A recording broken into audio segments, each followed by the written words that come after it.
Et on se retrouve aujourd'hui sur un BTC qui pump encore une fois légèrement, mais comme vu dans le plan, on s'attendait, vous le savez très bien, à 11 250 $. On n'y est d'ailleurs toujours pas, donc on s'attend à ce qu'il monte encore légèrement, mais pour après, malheureusement, si vous ne voyez pas ça venir, eh bien baisser, ou heureusement pour vous, si au contraire vous êtes un plan d'investissement d'achat à la baisse, ou alors dans un short pour le trade, eh bien baisser également. On va regarder ça dans la vidéo, comme toujours, vous le savez au début de vidéo, je rappelle la macro figure pour tous les nouveaux qui pourraient arriver sur la chaîne, et comme ça on sait dans quel contexte global en macro on se situe. On se situe ici en jaune, bien entendu, en A, B, C, en flat A, B et C. Je rappelle également le suivi finalement de ces lignes jaunes que vous voyez à l'écran est effectué depuis fort longtemps, c'est-à-dire maintenant plus de 6 mois. C'est-à-dire que le top a été vu il y a de ça 6 mois et le crash qui est à venir est déjà vu également il y a de ça 6 mois. Pour le montrer que finalement on ne raconte pas n'importe quoi sur cette chaîne, on part sur le plan de trading placé déjà aux alentours du 20 mars de l'année 2020. Ici tout simplement, on agrandit l'écran. À ce moment-là, dans cette vidéo-là, on est aux alentours des 645 $ et on voyait le premier objectif à atteindre les 90% de Fibonacci pour une flat et le second objectif à atteindre pour la vente, attention pas pour des achats, ici on passait en long ou également à l'achat pour revendre par palier, bien entendu dans les objectifs donnés. C'est-à-dire que le top actuellement était chercher les 123-127% de Fibonacci, c'est-à-dire les petits... Un petit chiffre ici à gauche et bien entendu le top indiqué aux alentours des 12 200 $, 12 500 $ selon les échanges. Rien de compliqué, vous voyez c'est exactement la même chose que ce qu'on voit ici à l'écran, c'est-à-dire que quand j'agrandis un peu ceci, on a fait comme bien entendu sur la vidéo YouTube d'il y a maintenant 6 mois, ceci, d'accord, pour trouver le top et le top d'ailleurs pour le moment est indiqué au 123, 127, boum, on a été les chercher et par après réaction baissière. Donc ici, tout se passe bien, on va analyser actuellement, je vous le dis déjà, pas forcément cette grande figure qu'on analyse souvent et que je montre de toute façon en début de rétrospective, en début de vidéo, on va surtout s'attarder en fait sur ça. Vous voyez ici en fait le petit rebond ici, malheureusement pour moi c'est finalement comment dire un bear flag ou quelque chose comme ça, c'est-à-dire que grossièrement encore une pour dessiner ça facilement. Après on va aller dans du plus complexe en Elliott Wave, mais en fait pour dessiner ça de manière plus facile entre guillemets, on a encore ceci à descendre, c'est-à-dire un bear flag comme vous voyez ici, boum, boum, on monte et puis boum, on descend. On va regarder bien entendu ça, non pas avec des figures simples comme ça, mais des Elliott, c'est-à-dire on va partir sur des dessins beaucoup plus complexes, entre guillemets, avec des Fibonacci d'extension, de retracement, etc. Malgré tout, on fait avant tout ça, bien entendu, une toute petite intro. Et bonjour à tous, aujourd'hui très heureux de vous retrouver sur le BTC face au dollar. Intro faite et microscopique et maintenant comme toujours je remercie les personnes qui soutiennent la chaîne. Je rappelle, je suis humain, ça me demande du temps d'investissement de faire finalement ces vidéos, également ce partage pédagogique, ce partage de plan de trading et de plan d'investissement. Et vous le savez, vous pouvez récompenser ce partage de temps, ce partage de pédagogie, etc. etc. Et ça fonctionne par donation. Quelqu'un qui est récompensé, je le rappelle, c'est quelqu'un qui va durer dans le temps, déjà 3 ans qu'on est ensemble et d'ailleurs, selon les donations déjà, et d'ailleurs vers déjà les premiers paliers de donation, je vous envoie pour vous remercier du coup de votre geste en contrepartie toutes les règles d'Elliott en français. Donc ici clairement je rappelle le PDF, je l'ai écrit de manière concise en français pour que ça soit accessible à tout le monde, aux néophytes, c'est-à-dire aux tout débutants qui veulent vraiment tout apprendre et également toutes les règles y sont également pour les personnes avancées. Dites-vous, si vous ne connaissez pas une règle, la règle est là-dedans. Donc ici clairement tout est mis, je rappelle c'est concis et non pas en une encyclopédie pour faire semblant de repasser un doctorat si vous avez déjà posté un doctorat et clairement juste en fait être rapidement formé entre guillemets en Elliott Wave et par après finalement être autonome et faire vos propres analyses sur les crypto-monnaies, sur également les actifs boursiers traditionnels. Maintenant que tout ça a été dit, les remerciements et la micro-intro, on part directement dans le vif du sujet. Donc j'agrandis ici l'écran et nous on va en fait zoomer là-dessus. Alors je rappelle rapidement, montrer le macro ici vite fait, comme ça on est complet. Je rappelle rapidement l'AC, donc la dernière vague en fait de baisse ici, qui est vue, vous le savez très bien, et je rappelle vite fait, ici en fait là, boum, l'AC, en fait elle doit descendre en 5 vagues, d'accord, elle doit descendre en 5 vagues, c'est-à-dire que pour le moment je n'ai pas mes 5 vagues, et les 5 vagues que je veux décompter, c'est pas les 5 en rose là, d'accord, ce sont des sous-décomptes malheureusement, ou pas, ça dépend dans quel camp on est qu'on voit et on est en short, ou au contraire, est-ce qu'on est déjà to the moon et on se dit j'ai déjà acheté tous mes BTC, et j'ai pas intérêt que ça continue à cracher longtemps. Encore une fois, c'est une question de point de vue ou en tout cas de ressenti par rapport au marché selon votre analyse personnelle. Donc ici, clairement, moi, en fait, ce que j'attends, c'est ces vagues blanches. Donc, c'est quand même des grandes macros. Et c'est-à-dire que là, on est dans des sous-petites vagues, mais on a encore tout ça à dessiner. Attention, je rappelle, on n'est pas obligé de descendre dans la bande dessous. On a des paliers, etc. On a une stratégie de trading et on a une stratégie d'investissement. Personne ne sait dire, finalement, à l'avance, le BTC va terminer en 2021 exactement à ce prix-là, à 2100 $. Pour donner un exemple, ça, c'est des chartes charlatans qui vous font croire des choses. Et ici, vous le savez, on met en avant au contraire les plans de trading et les plans d'investissement. C'est pour ça qu'il y a différents rectangles, qu'on parle de stop loss et de take profit partiel. Donc ici, peu importe, on ne va pas parler, je vous le dis, du macro aujourd'hui. Peut-être demain si vraiment on en a besoin et si on me le dit en commentaire. Mais clairement, j'ai envie de m'attarder en fait sur du petit, c'est-à-dire que on va zoomer là-dessus. Donc je remets ça en évidence, on va zoomer finalement sur l'espèce de bear flag que j'ai expliqué en début de vidéo, en intro, et on va zoomer là-dessus, voir finalement où est la zone de short, est-ce qu'on y est, est-ce que le décompte est terminé, est-ce que c'est maintenant qu'il faut short ou est-ce qu'il faut encore attendre un petit pump du BTC avant d'appuyer finalement sur le bouton de short de votre position. C'est-à-dire que là je suis en 4 heures, chose intéressante en 4 heures, on a enfin, et ça je vous l'ai dit, donc je zoome maintenant ici, je vous l'ai dit dans la vidéo d'hier, je veux voir une divergence, donc j'avais pris le temps de le dessiner, etc. Et actuellement on a la divergence. Pas terminé, parce que pour moi, il y a encore une toute petite vague à connaître ici, clairement, mais clairement, on a la divergence. C'est-à-dire, comme je l'ai expliqué hier, on retrouve le récit avec un plus haut précédent, et non pas un nouveau plus haut, mais un plus bas. Vous le voyez ici, je l'ai indiqué. Donc c'est clairement, pour le moment, une divergence. Alors que, attention, la divergence, bien entendu, c'est pas juste de lire ça, c'est de lire ça par rapport, encore une fois toujours, en fait, par rapport au cours, qui lui, au contraire du RSI, fait pas un ancien plus haut et un nouveau plus bas, mais fait bel et bien un ancien plus haut et un nouveau plus haut. Et c'est ça la divergence, d'accord? Et donc je lis clairement pour le moment une divergence. C'est-à-dire qu'on fait sur le récit, je le rappelle, un ancien plus haut et un nouveau plus bas, un plus haut plus bas, et au contraire sur le cours, on fait un ancien plus haut plus bas que le nouveau plus haut. Donc ça ici pour le moment, on lit la divergence. On peut déjà partir dans le principe, ou en tout cas spéculer entre guillemets si le pump n'est pas plus fort et annulerait la divergence, spéculer qu'on finisse enfin cette 5. Donc pour le moment, c'est assez propre. Je rappelle également les objectifs de cette 5. Je vais vite rappeler, pas rappeler, mais je vais juste nettoyer ceci. Je vais rappeler rapidement les objectifs de cette 5-là.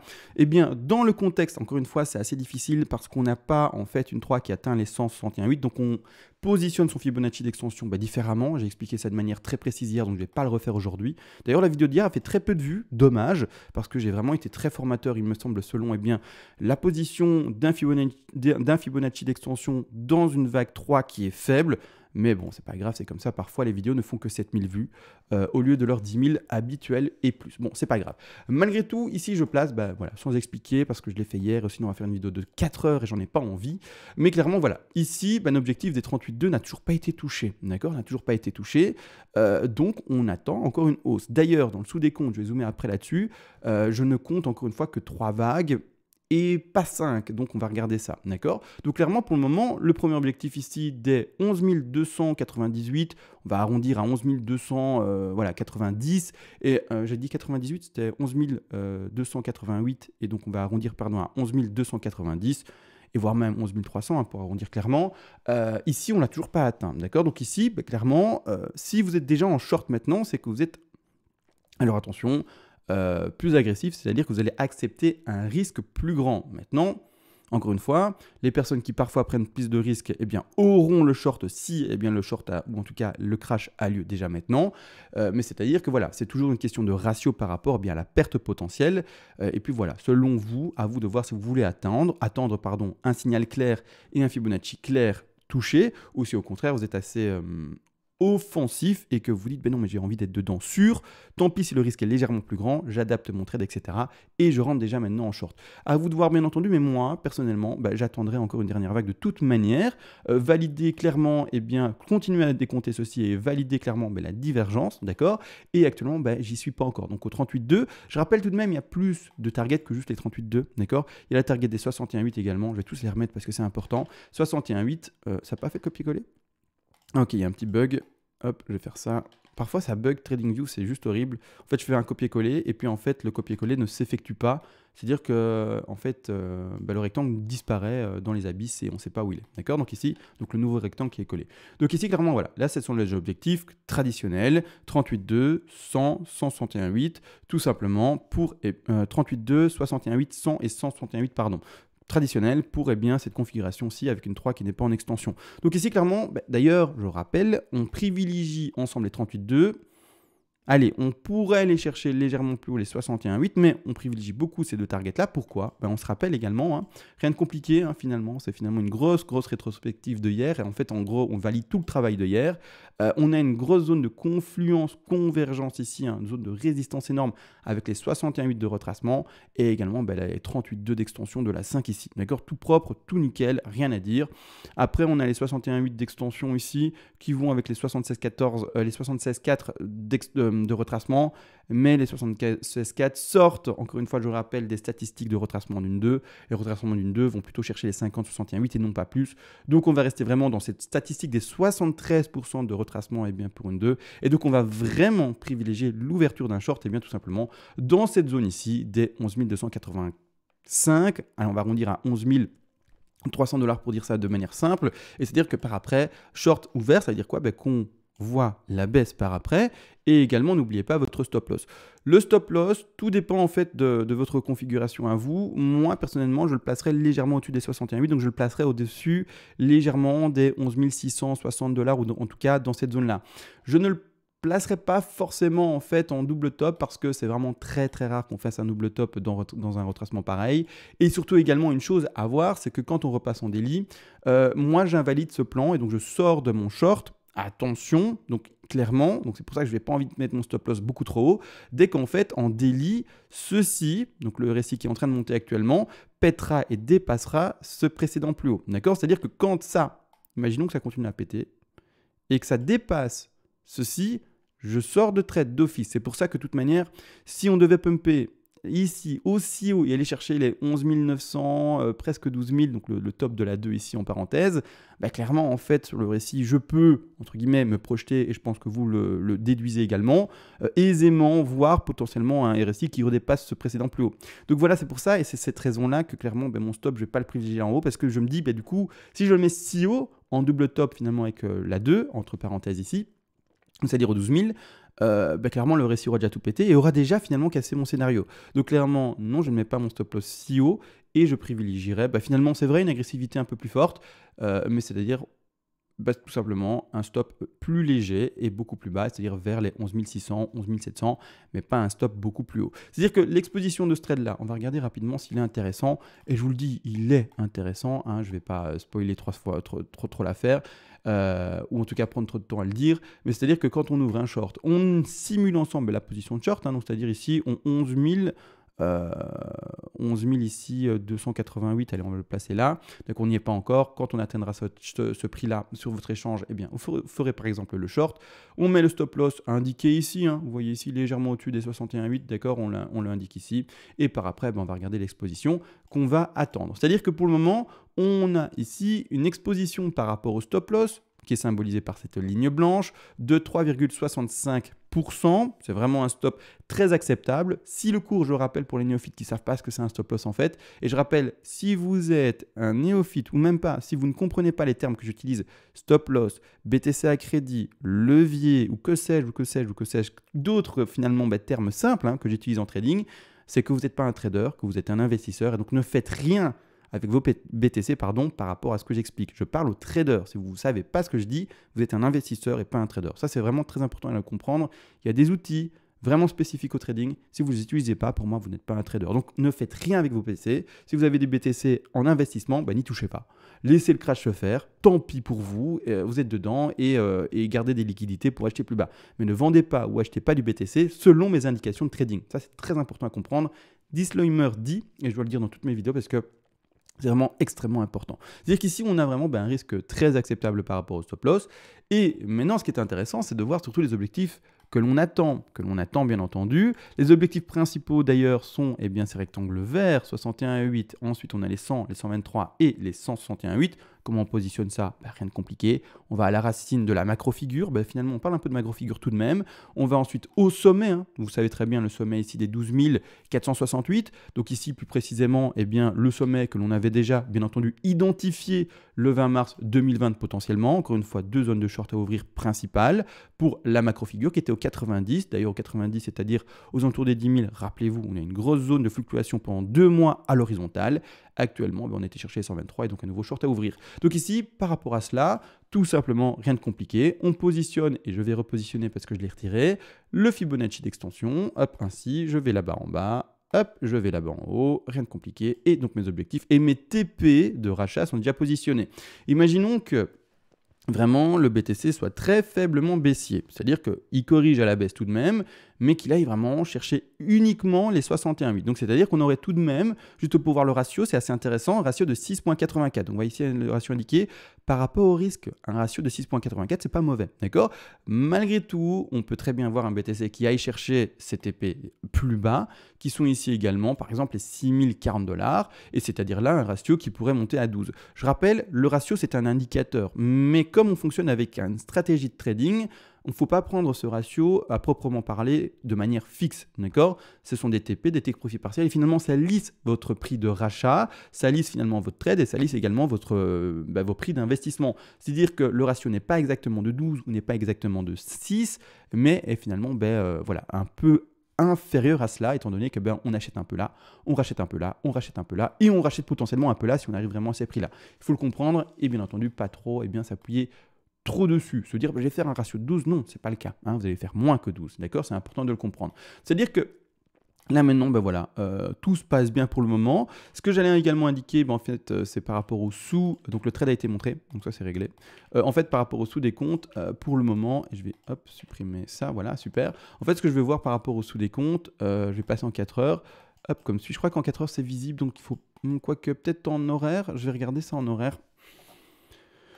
En horaire, je vais lire ça assez rapidement avec vous. Ok, ça se passe bien en horaire également. Pour le moment, ça se passe bien. C'est-à-dire que là, maintenant, il n'y a pas de confirmation de short, encore une fois et toujours. On attend encore une confirmation. C'est-à-dire que là, je finis ma 4 ici, d'accord?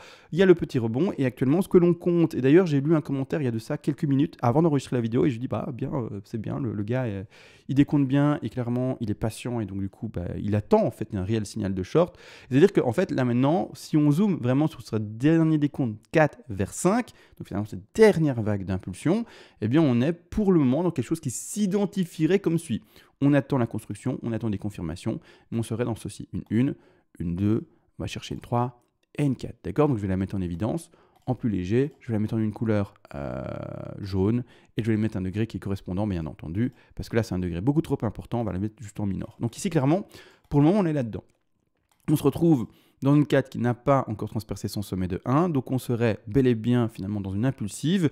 Malgré tout, on va regarder quand même ici le Fibonacci de cette sous 3, attention, hein, rappelez-vous, c'est comme des poupées russes, et donc finalement il faut comprendre une chose, c'est que tout le travail que je fais pour les grandes figures, on peut le faire chaque fois dans des time frames plus petites. Je le fais en horaire maintenant, vous voyez, je suis en horaire, en 1 heure, mais je peux le faire en 15 minutes, je peux le faire en minutes. Bon, maintenant il faut comprendre une chose, c'est que bon, c'est pas donné à tous, il faut être très expérimenté pour faire de tels décomptes, et tout simplement, et voilà. Donc ici, clairement, encore une fois, on retrouverait, attention, il faut vraiment des confirmations maintenant, mais une 3 très faible. C'est-à-dire que pour travailler, encore une fois, l'extension de 5, hein, dans ce sous des comptes-là, il faudra placer ceci ainsi, aller potentiellement à la bas de 4 qui pour le moment n'est pas validée. On attend. Une fois qu'on repètera la 3, le sommet de 3, on aura potentiellement enfin validé la 4, mais pour le moment non. D'accord? On peut encore connaître des flats, etc.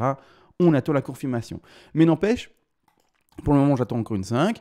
Et les objectifs de short pour ces dernières 5 en jaune, sous décompte. Encore une fois, je vais plutôt m'appuyer moins sur les décomptes plus grands. Mais celui qui veut vraiment aller dans le détail très précisément, il peut trouver des objectifs qui vont, bien entendu, être les suivants. Donc, je vais mettre des petits rectangles, toujours la même chose. 38,2, mais là, ça ferait un double top. Double top, c'est pas ce qu'il faut privilégier. Donc, je le mets juste pour l'indiquer, pour celui qui voudrait indiquer un dernier petit trade en langue.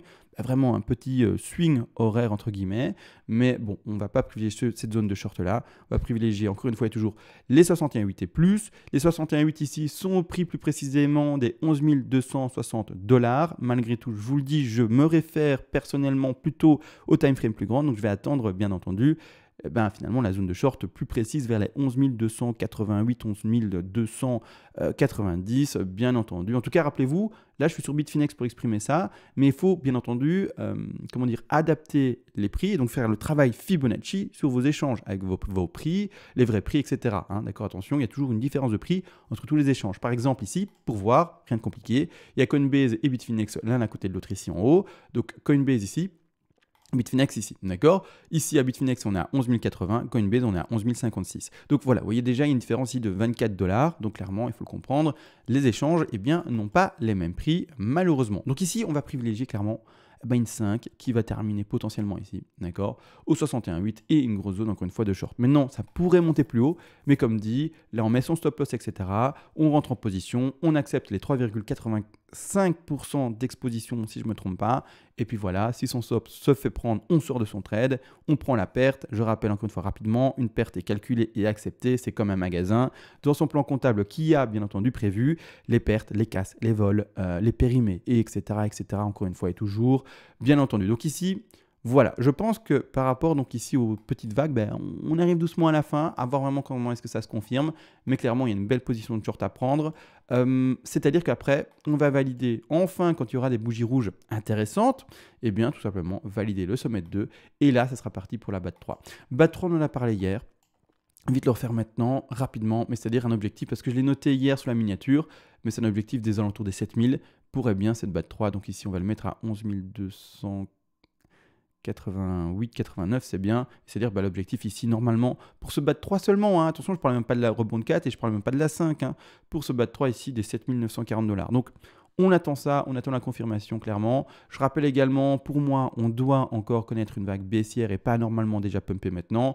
Vite fait également pour ceux qui ne seraient pas au courant, on a toujours eu encore un gap ici, hein, donc qui n'est toujours pas comblé. Le gap s'introduit et en tout cas s'indique sur le cours entre les 9915 $ et un peu plus bas ici, plus précisément les 9670 $. Donc ici, vous voyez le petit creux, c'est un gap. Toujours pas comblé, on a été le toucher sans le combler complètement. Il a touché, pour le moment, il a servi de support, mais savoir qu'un gap à 8 chances sur 10, et ça je le rappelle de manière illustrative, il y a plus de chances que d'être comblé que non comblé, donc c'est pour ça que je dis 8 chances sur 10 bien entendu, et tout simplement pour le moment il n'est pas comblé, et quand je vois un gap si proche, je m'attends à ce qu'il se fasse combler. Donc maintenant, clairement, je reste dans une prédilection de short et non pas de long actuellement. Là, maintenant, on se retrouve, pour moi, au contraire, dans des positions de vente en trading. D'accord? Je ne vous invite pas à vendre vos BTC d'investissement. Ça, c'est vous qui voyez.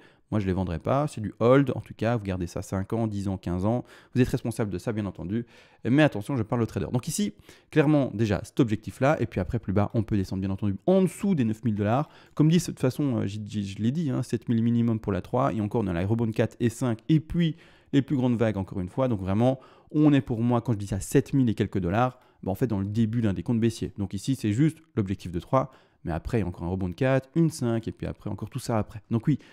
C'est un scénario un peu catastrophe, mais voilà, moi quand j'ai un résultat d'analyse, je suis objectif et j'ai pas envie de dire des to the moon et des choses comme ça pour faire du putaclic.